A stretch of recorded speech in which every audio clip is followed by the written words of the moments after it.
Part 3. Chapter 1. He did not know where he was. Presumably he was in the Ministry of Love, but there was no way of making certain.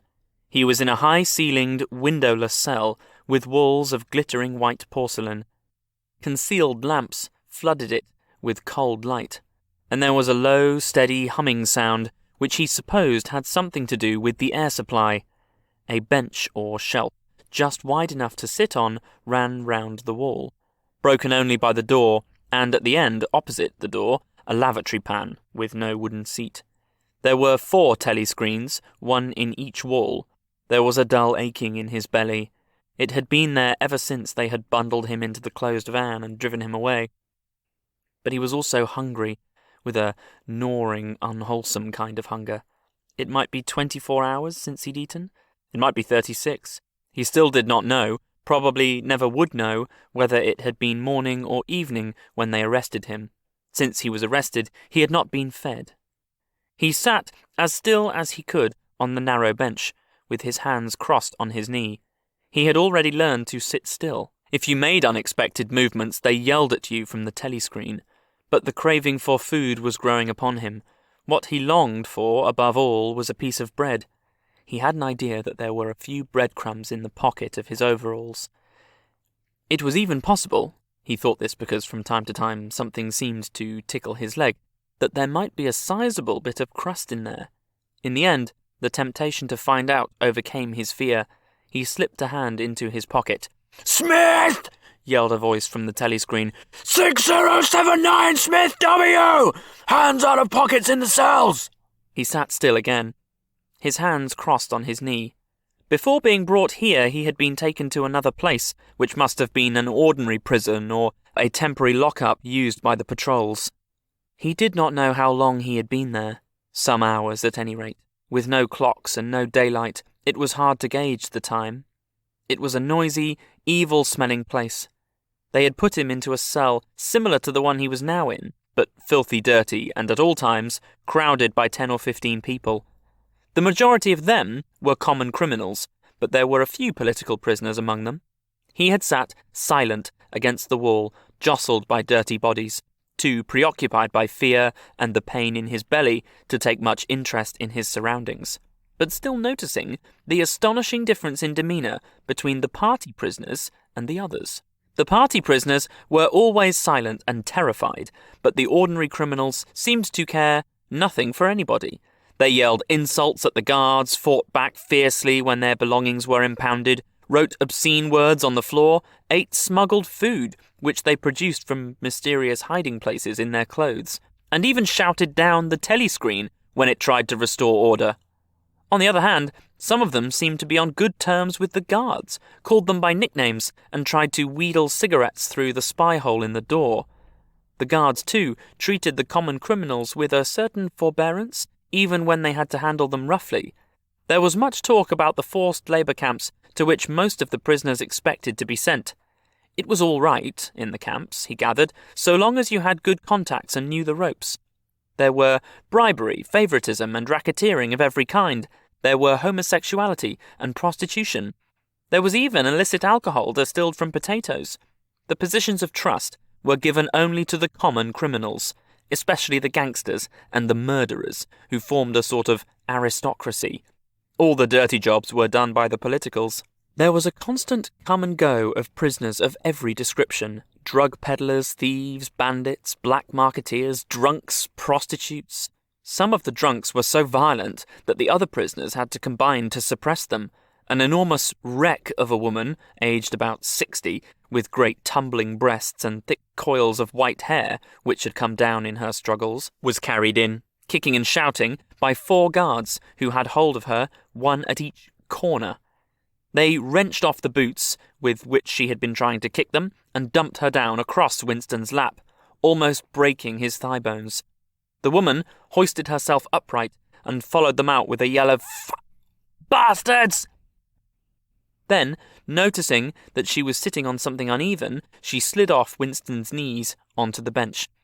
"Beg pardon, dearie," she said. "I wouldn't sat on you, only the buggers put me there.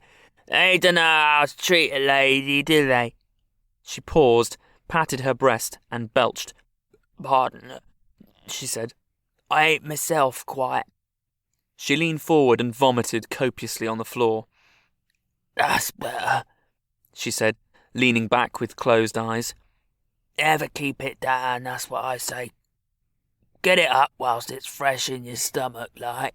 She revived, turned to have another look at Winston, and seemed immediately to take a fancy to him. She put a vast arm round his shoulder and drew him toward her, breathing beer and vomit into his face. What's your name, dearie? She said. Smith, said Winston. Smith? Said the woman. That's funny, my name's Smith too. Why, she added sentimentally, I might be your mother. She might, thought Winston, be his mother. She was about the right age and physique, and it was probable that people changed somewhat after 20 years in a forced labour camp. No one else had spoken to him. To a surprising extent, the ordinary criminals ignored the party prisoners. The pollets, they called them, with a sort of uninterested contempt. The party prisoners seemed terrified of speaking to anybody, and above all, of speaking to one another. Only once, when two party members, both women, were pressed close together on the bench, he overheard amid the din of voices a few hurriedly whispered words, and in particular a reference to something called Room 101, which he did not understand. It might be 2 or 3 hours ago that they had brought him here. The dull pain in his belly never went away, but sometimes it grew better and sometimes worse, and his thoughts expanded or contracted accordingly. When it grew worse, he thought only of the pain itself and of his desire for food. When it grew better, panic took hold of him. There were moments when he foresaw the things that would happen to him with such actuality that his heart galloped and his breath stopped. He felt the smash of truncheons on his elbows and iron-shod boots on his shins. He saw himself grovelling on the floor, screaming for mercy through broken teeth. He hardly thought of Julia. He could not fix his mind on her. He loved her, and he would not betray her. But that was only a fact, known as he knew the rules of arithmetic. He felt no love for her, and he hardly even wondered what was happening to her. He thought oftener of O'Brien, with a flickering hope. O'Brien must know that he had been arrested. The Brotherhood, he had said, never tried to save its members. But there was the razor blade. They would send the razor blade if they could. There would be, perhaps, 5 seconds before the guards could rush into his cell. The blade would bite into him with a sort of burning coldness, and even the fingers that held it would be cut to the bone. Everything came back to his sick body, which shrank, trembling from the smallest pain. He was not certain that he would use the razor blade even if he got the chance. It was more natural to exist from moment to moment, accepting another 10 minutes' life, even with the certainty that there was torture at the end of it. Sometimes he tried to calculate the number of porcelain bricks in the wall of the cell. It should have been easy, but he always lost count at some point or another. More often, he wondered where he was and what time of day it was. At one moment, he felt certain that it was broad daylight outside, and at the next, equally certain that it was pitch darkness. In this place, he knew instinctively the lights would never be turned out. It was the place with no darkness. He saw now why O'Brien had seemed to recognize the illusion. In the Ministry of Love, there were no windows. His cell might be at the heart of the building or against its outer wall. It might be 10 floors below the ground or 30 above it. He moved himself mentally from place to place and tried to determine by the feeling of his body whether he was perched high in the air or buried deep underground. There was a sound of marching boots outside. The steel door opened with a clang. A young officer, a trim, black-uniformed figure who seemed to glitter all over with polished leather and whose pale, straight-featured face was like a wax mask, stepped smartly through the doorway. He motioned to the guards outside to bring in the prisoner they were leading. The poet, Ampleforth, shambled into the cell. Ampleforth made 1 or 2 uncertain movements from side to side, as though having some idea that there was another door to go out of, and then began to wander up and down the cell. He had not yet noticed Winston's presence. His troubled eyes were gazing at the wall about a metre above the level of Winston's head. He was shoeless, large, dirty toes were sticking out of the holes in his socks. He was also several days away from a shave. A scrubby beard covered his face to the cheekbones, giving him an air of ruffianism that went oddly with his large, weak frame and nervous movements. Winston roused himself a little from his lethargy. He must speak to Ampleforth and risk the yell from the telescreen. It was even conceivable that Ampleforth was the bearer of the razor blade. "Ampleforth," he said. There was no yell from the telescreen. Ampleforth paused, mildly startled. His eyes focused themselves slowly on Winston. "Ah, Smith," he said. "You too. What are you in for? To tell you the truth?" He sat down awkwardly on the bench opposite Winston. "There is only one offence, is there not?" he said. "And have you committed it?" "Apparently I have." He put a hand to his forehead and pressed his temples for a moment, as though trying to remember something. "These things happen," he began vaguely. "I have been able to recall one instance, a possible instance. It was an indiscretion, undoubtedly. We were producing a definitive edition of the poems of Kipling. I allowed the word God to remain at the end of a line. I could not help it," he added almost indignantly, raising his face to look at Winston. "It was impossible to change the line. The rhyme was rod. Do you realize that there are only 12 rhymes to rod in the entire language? For days I'd racked my brains. There was no other rhyme." The expression on his face changed. The annoyance passed out of it, and for a moment he looked almost pleased. A sort of intellectual warmth, the joy of the pedant who has found out some useless fact, shone through the dirt and scrubby hair. "Has it ever occurred to you," he said, "that the whole history of English poetry has been determined by the fact that the English language lacks rhymes?" No, that particular thought had never occurred to Winston, nor, in the circumstances, did it strike him as very important or interesting. "Do you know what time of day it is?" he said. Ampleforth looked startled again. "I had hardly thought about it. They arrested me. It could be 2 days ago, perhaps 3. His eyes flitted round the walls, as though he half expected to find a window somewhere. "There is no difference between night and day in this place. I do not see how anyone can calculate the time." They talked desultorily for some minutes. Then, without apparent reason, a yell from the telescreen bade them be silent. Winston sat quietly, his hands crossed. Ampleforth, too large to sit in comfort on the narrow bench, fidgeted from side to side, clasping his first round one knee, then round the other. The telescreen barked at him to keep still. Time passed. 20 minutes, an hour. It was difficult to judge. Once more, there was a sound of boots outside. Winston's entrails contracted. Soon, very soon, perhaps in 5 minutes, perhaps now, the tramp of boots would mean that his own turn had come. The door opened. The cold-faced young officer stepped into the cell. With a brief movement of the hand, he indicated Ampleforth. "Room 101, he said. Ampleforth marched clumsily out between the guards, his face vaguely perturbed, but uncomprehending. What seemed like a long time passed. The pain in Winston's belly had revived. His mind sagged round and round on the same track, like a ball falling again and again into the same series of slots. He had only 6 thoughts: the pain in his belly, a piece of bread, the blood and the screaming, O'Brien, Julia, the razor blade. There was another spasm in his entrails. The heavy boots were approaching. As the door opened, the wave of air that it created brought in a powerful smell of cold sweat. Parsons walked into the cell. He was wearing khaki shorts and a sports shirt. This time, Winston was startled into self-forgetfulness. "You? Here?" he said.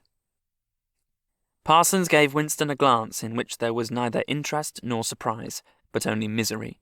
He began walking jerkily up and down, evidently unable to keep still. Each time he straightened his pudgy knees, it was apparent that they were trembling. His eyes had a wide, open, staring look, as though he could not prevent himself from gazing at something in the middle distance. "What are you in for?" said Winston. "Thought crime," said Parsons, almost blubbering. The tone of his voice implied at once a complete admission of his guilt and a sort of incredulous horror that such a word could be applied to himself. He paused opposite Winston and began eagerly appealing to him. "You don't think they'll shoot me, do you, old chap? They don't shoot you if you haven't actually done anything, only thoughts, which you can't help. I know they give you a fair hearing. Oh, I trust them for that. They'll know my record, won't they? You know what kind of chap I was. Not a bad chap in my way. Not brainy, of course, but keen. I tried to do my best for the party, didn't I? I'll get off with 5 years, don't you think? Or even 10 years? A chap like me could make himself pretty useful in a Labour camp. They wouldn't shoot me for going off the rails just once." "Are you guilty?" said Winston. "Of course I'm guilty," cried Parsons with a servile glance at the telescreen. "You don't think the party would arrest an innocent man, do you?" His frog-like face grew calmer and even took on a slightly sanctimonious expression. "Thought crime is a dreadful thing, old man," he said sententiously. "It's insidious. It can get hold of you without your even knowing it. Do you know how it got hold of me? In my sleep. Yes, that's a fact.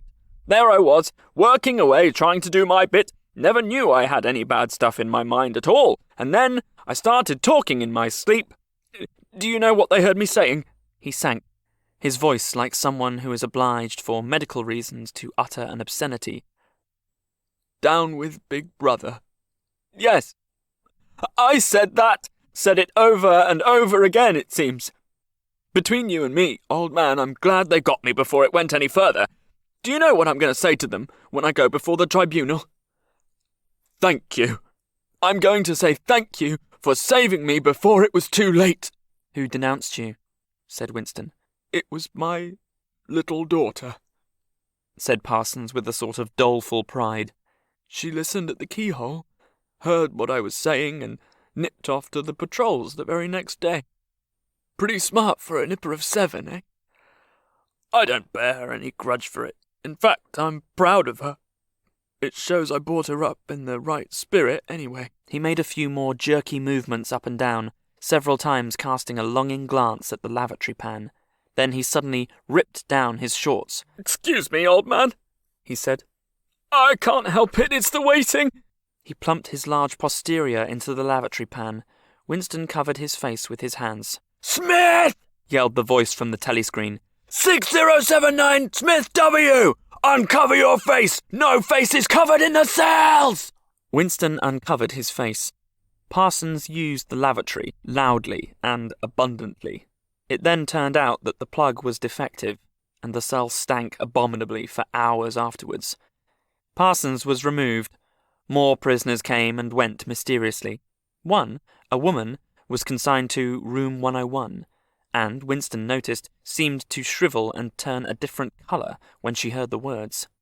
A time came when, if it had been morning, when he was brought here, it would be afternoon, or, if it had been afternoon, then it would be midnight. There were 6 prisoners in the cell, men and women. All sat very still. Opposite Winston, there sat a man with a chinless, toothy face, exactly like that of some large, harmless rodent. His fat, mottled cheeks were so pouched at the bottom that it was difficult not to believe that he had little stores of food tucked away there. His pale grey eyes flitted timorously from face to face and turned quickly away again when he caught anyone's eye. The door opened, and another prisoner was brought in, whose appearance sent a momentary chill through Winston. He was a commonplace, mean-looking man, who might have been an engineer or technician of some kind, but what was startling was the emaciation of his face. It was like a skull.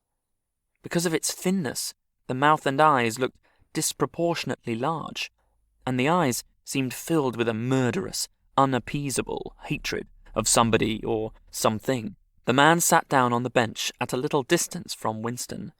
Winston did not look at him again, but the tormented, skull-like face was as vivid in his mind as though it had been straight in front of his eyes. Suddenly, he realized what was the matter. The man was dying of starvation. The same thought seemed to occur almost simultaneously to everyone in the cell. There was a very faint stirring all the way round the bench. The eyes of the chinless man kept flitting towards the skull-faced man. Then, turning guiltily away, then being dragged back by an irresistible attraction. Presently, he began to fidget on his seat. At last, he stood up, waddled clumsily across the cell, dug down into the pocket of his overalls, and, with an abashed air, held out a grimy piece of bread to the skull-faced man. There was a furious, deafening roar from the telescreen. The chinless man jumped in his tracks. The skull-faced man had quickly thrust his hand behind his back, as though demonstrating to all the world that he refused the gift. "Bumstead!" roared the voice. 2713 Bumstead J! Let fall that piece of bread! The chinless man dropped the piece of bread on the floor. "Remain standing where you are," said the voice. "Face the door! Make no movement!" The chinless man obeyed. His large, pouchy cheeks were quivering uncontrollably. The door clanged open. As the young officer entered and stepped aside, there emerged from behind him a short, stumpy guard with enormous arms and shoulders. He took his stand opposite the chinless man, and then, at a signal from the officer, let free a frightful blow, with all the weight of his body behind it, full in the chinless man's mouth. The force of it seemed almost to knock him clear off the floor. His body was flung across the cell and fetched up against the base of the lavatory seat. For a moment, he lay as though stunned, with dark blood oozing from his mouth and nose. A very faint whimpering or squeaking, which seemed unconscious, came out of him. Then he rolled over and raised himself unsteadily on hands and knees. Amid a stream of blood and saliva, the two halves of a dental plate fell out of his mouth. The prisoners sat very still, their hands crossed on their knees. The chinless man climbed back into his place. Down one side of his face the flesh was darkening. His mouth had swollen into a shapeless cherry-coloured mass with a black hole in the middle of it. From time to time, a little blood dripped onto the breast of his overalls. His grey eyes still flitted from face to face, more guiltily than ever, as though he were trying to discover how much the others despised him for his humiliation. The door opened. With a small gesture, the officer indicated the skull-faced man. "Room 101, he said. There was a gasp and a flurry at Winston's side. The man had actually flung himself on his knees on the floor, with his hands clasped together.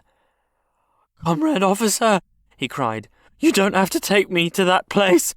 Haven't I told you everything already? What else is it you want to know? There's nothing I wouldn't confess, nothing. Just tell me what it is and I'll confess it straight off. Write it down and I'll sign it, anything. Not room 101. "Room 101, said the officer. The man's face, already very pale, turned a colour Winston would not have believed possible. It was definitely, unmistakably, a shade of green. "Do anything to me!" he yelled. "You've been starving me for weeks. Finish it off and let me die. Shoot me. Hang me, sentence me to 25 years. Is there somebody else you want me to give away? Just say who it is and I'll tell you anything you want. I don't care who it is or what you do to them. I've got a wife and 3 children. The biggest of them isn't 6 years old. You can take the whole lot of them and cut their throats in front of my eyes. I'll stand by and watch it, but not room 101. "Room 101, said the officer. The man looked frantically round at the other prisoners, as though with some idea that he could put another victim in his own place. His eyes settled on the smashed face of the chinless man. He flung out a lean arm. "That's the one you ought to be taking, not me!" he shouted. "You didn't hear what he was saying after they bashed his face. Give me a chance, I'll tell you every word of it. He's the one against the party, not me." The guard stepped forward. The man's voice rose to a shriek. "You didn't hear him!" he repeated. "Something went wrong with the telescreen. He's the one you want. Take him, not me!" The 2 sturdy guards had stopped to take him by the arms, but just at this moment he flung himself across the floor of the cell and grabbed one of the iron legs that supported the bench. He had set up a wordless howling like an animal. The guards took hold of him to wrench him loose, but he clung on with astonishing strength. For perhaps 20 seconds they were hauling at him. The prisoners sat quiet, their hands crossed on their knees, looking straight in front of them. The howling stopped. The man had no breath left for anything except hanging on. Then there was a different kind of cry. A kick from a guard's boot had broken the fingers of one of his hands. They dragged him to his feet. "Room 101, said the officer. The man was led out, walking unsteadily, with head sunken, nursing his crushed hand. All the fight had gone out of him. A long time passed. If it had been midnight when the skull-faced man was taken away, it was morning. If morning, it was afternoon. Winston was alone, and had been alone for hours. The pain of sitting on the narrow bench was such that often he got up and walked about, unreproved by the telescreen. The piece of bread still lay where the chinless man had dropped it. At the beginning, it needed a hard effort not to look at it, but presently hunger gave way to thirst. His mouth was sticky and evil-tasting. The humming sound and the unvarying white light induced a sort of faintness, an empty feeling inside his head. He would get up, because the ache in his bones was no longer bearable, and then would sit down again, almost at once, because he was too dizzy to make sure of staying on his feet. Whenever his physical sensations were a little under control, the terror returned. Sometimes, with a fading hope, he thought of O'Brien and the razor blade. It was thinkable that the razor blade might arrive concealed in his food, if he were ever fed. More dimly, he thought of Julia. Somewhere or other, she was suffering, perhaps far worse than he. She might be screaming with pain at this moment. He thought, if I could save Julia by doubling my own pain, would I do it? Yes, I would. But that was merely an intellectual decision, taken because he knew that he ought to take it. He did not feel it. In this place you could not feel anything, except pain and the foreknowledge of pain. Besides, was it possible, when you were actually suffering it, to wish for any reason whatever that your own pain should increase? But that question was not answerable yet. The boots were approaching again. The door opened. O'Brien came in.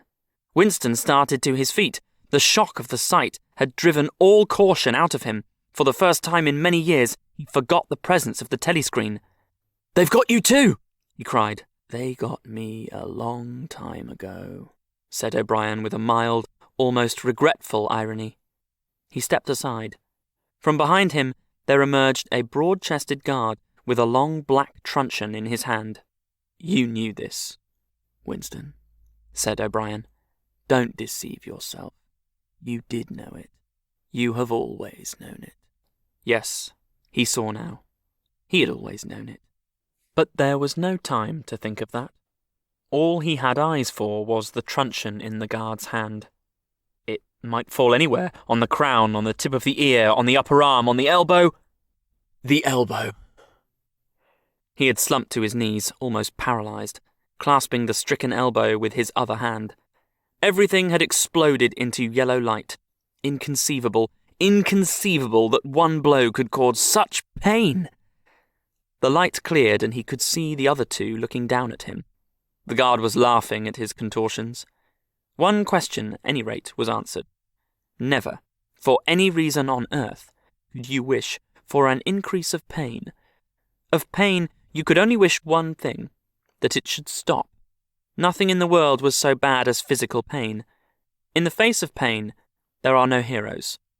No heroes, he thought, over and over, as he writhed on the floor, clutching uselessly at his disabled left arm.